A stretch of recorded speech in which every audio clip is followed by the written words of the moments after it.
Hello. Yes, that's me, Alan, and I know I'm talking to you in your home, which is a bit weird itself. Anyway, could you come a bit closer? A bit closer still? Because I want to tell you a story. And I know some of you will have watched time traveller films, and that's what I want to ask you to do. That is, just travel 30 years into the future when you're grown up, like your mum or dad, and you have some children yourself. Now, you're going to tell your children a story about the really strange things that happened in the year 2020, when a new illness they call COVID-19 or coronavirus swept through the whole world. The only thing is that if you tell the story, I won't be able to hear you, and neither will the other children watching. So I'm going to have to pretend to be you and tell the story for you from the future. So, children, this is what happened to us in that very odd year when we first heard about this new virus illness. Of course, you now know all about viruses and how to stop them and make their illnesses better. But 30 years ago, when there was this great pandemic, and that means it affected the whole world, they didn't know so much about it, how to stop it, what medicines could treat it, and so on. As you now know, it's an illness that can affect people very easily and quickly if they are near someone who has the illness, and especially if that person coughs or sneezes when near them. And near is like closer than if two boys of, say, 9 were lying down, feet to head. It did take doctors and nurses and health people a while for them to find out that it's much easier to catch the illness if you're indoors with someone who already has it. In those days, it had to be explained to both children and grown-ups that the illness can make people hot and shivery or sweaty, that they can get aches and pains in their muscles and in their chest, and they may even find it hard to breathe or get enough air into their lungs. They did find out that for most people, and especially for children, it was usually not a bad illness, so that some children didn't even notice they had it at all. However, for some, especially older adults like my nan and granddad, or people who already had some kind of other bad illness, then it could be a serious illness, and some people got very ill. And that's why children had to learn to be extra careful if they'd been near someone with the illness, not to go near their grandparents, because it was very important the grandparents didn't catch it. Also, even children who had, for instance, bad asthma or some other serious illness themselves needed to stay away from anybody who might have this new illness if they could, because sometimes they could also get it more seriously. So, our government decided, in order to try to stop so many people getting the illness, that all schools would close and all children would stay at home.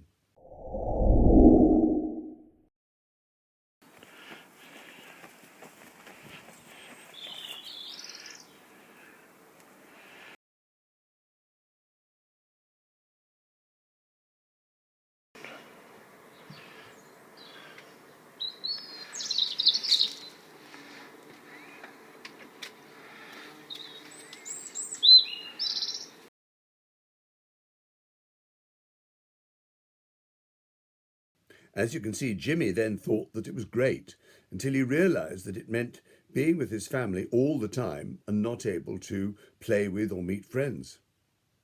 So all around the world, including this country, the UK, children had to find a new way to live, to manage their own now different worries from usual, get on with their parent or parents, brothers and sisters, or any other children or adults they lived with. It was really strange because it was so different from normal. Living the way we do now, like 30 years later, it must be very difficult to believe. But children did find new ways to manage on their own in their families. Of course, some did a lot of computer and online games like they had before, but more so. Some who had social media did a lot of chats with different friends and sometimes in groups.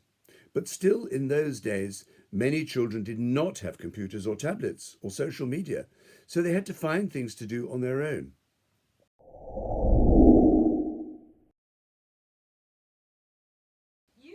It was easier if they had brothers or sisters they liked and got on with. But some children also learnt to get on better, enjoy playing with together with brothers and sisters they may not have liked before. Do you know, if you look at Kira and her sisters and brothers, they learnt to play together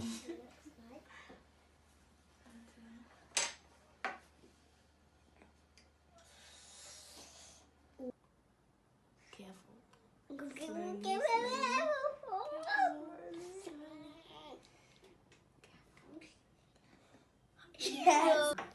That's good. Your turn. Your turn.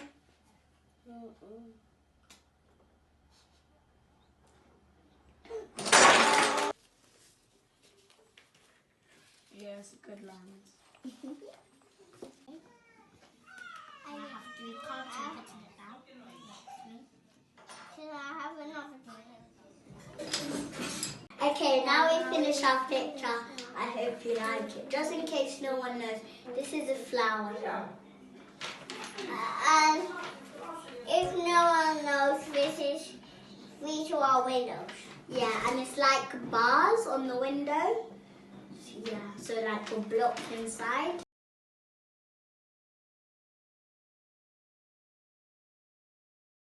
So Kira and her little team found a way to have fun and help each other. In the past, they had worried a lot about their mum being ill, very upset with mental health problems, but now that she is strong and doing well in life, they can feel more free to enjoy their growing up together.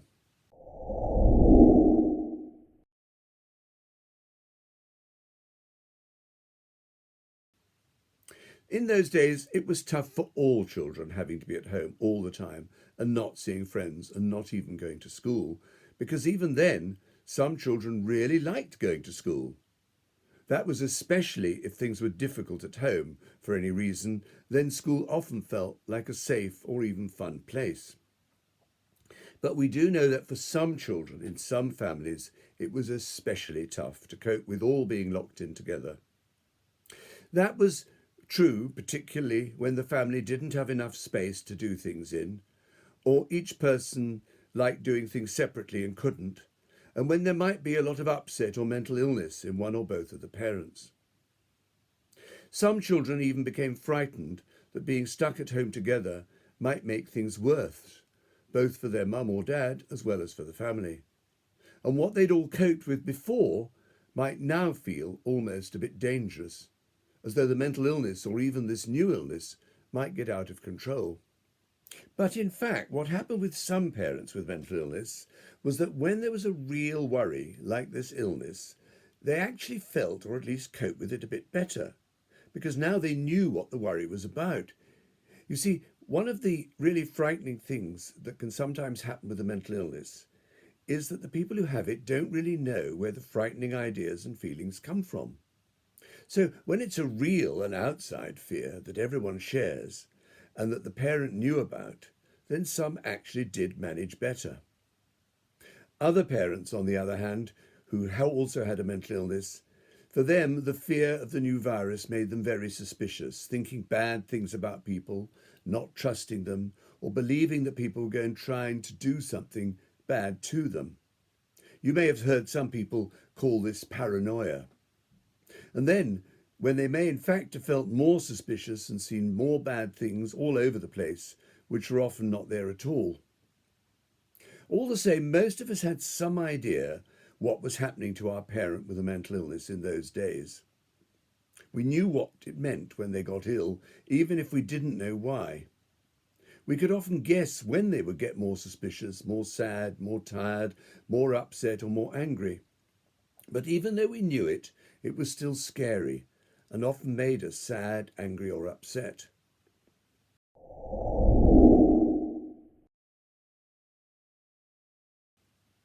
So how did we manage living through that time when everyone had to stay home and when our parent had mental health problems or a mental illness on top? How did we manage without us getting too upset ourselves so we could live a good life on our own or with other grown-ups or brothers and sisters we lived with? The first thing we had to learn was that it was not our job and we were too young to try to make an ill parent better. We also had to learn that we did not make our mum or dad ill in the first place. We often feared that it might be our fault, but in fact children cannot make a parent ill, even if sometimes they did get blamed. When there was someone, a grown-up, like an uncle, an aunt, a grandparent, a neighbour, or an adult, family friend, or professional, anybody we could trust that we could talk to, online or on our phone, if we had one, then it helped to do that as much as possible.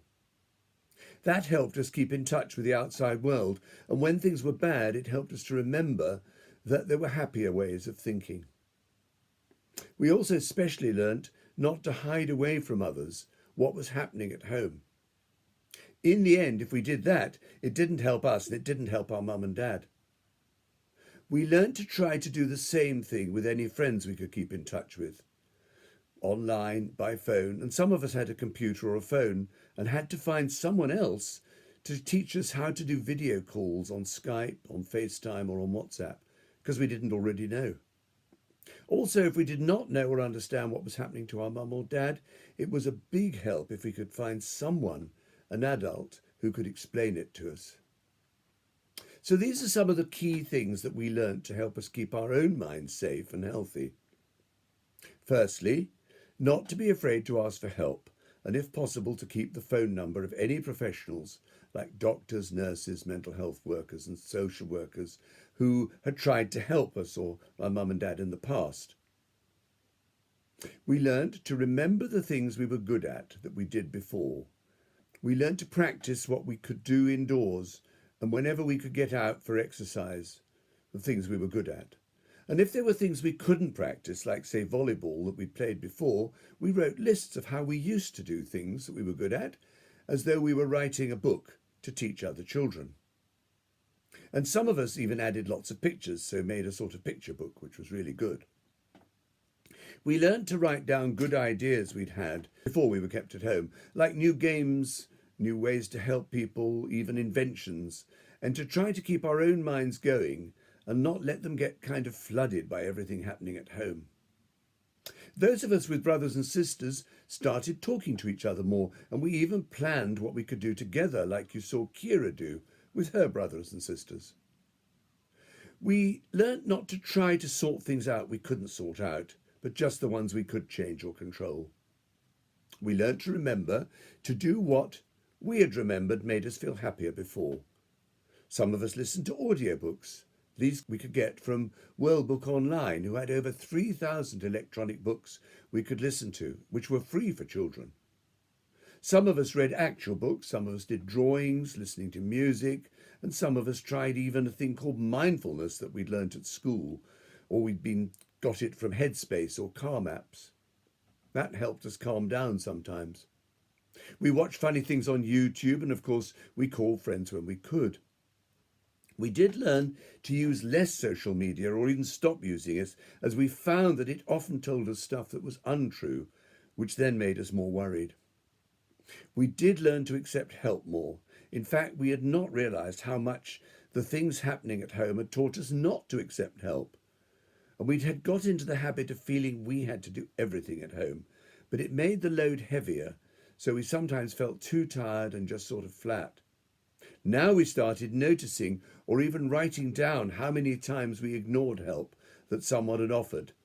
And then we found some online community groups who could help us with practical things, getting food, doctors' prescriptions and other things, or even how to talk to each other and other people. We learned that we must make a structure like a timetable for the day and include time for exercise, schoolwork, time to relax. And we also found a man called Joe Wicks who did brilliant online exercise classes at 9 o'clock every morning. But we also learnt we could get them still later online if we couldn't get up by then. So that's how we survived it. And in some ways, some of our families came out stronger at the end of it. And in some cases, even our parents' mental health was a bit better. But we did learn that we had to look after our own mental health and remember to have some fun and keep learning. So thanks for listening to my story. Now in the present and in the year 2020, I'm going to give you a list which is a reminder of what we learnt for you to use now.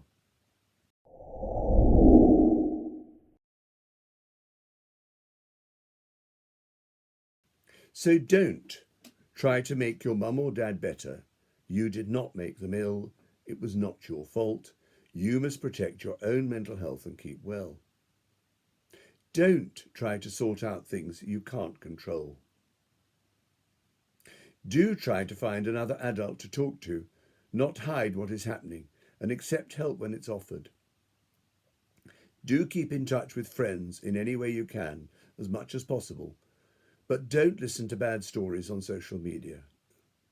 Do try to get an explanation of mum or dad's mental illness if you can find an adult who can explain it well. You can also get help from the Our Time website, and that'll come on the screen at the end. Do remember to do practice or write about the things you're good at. Do remember your own good ideas by writing them down, and don't let difficult things at home make them get forgotten.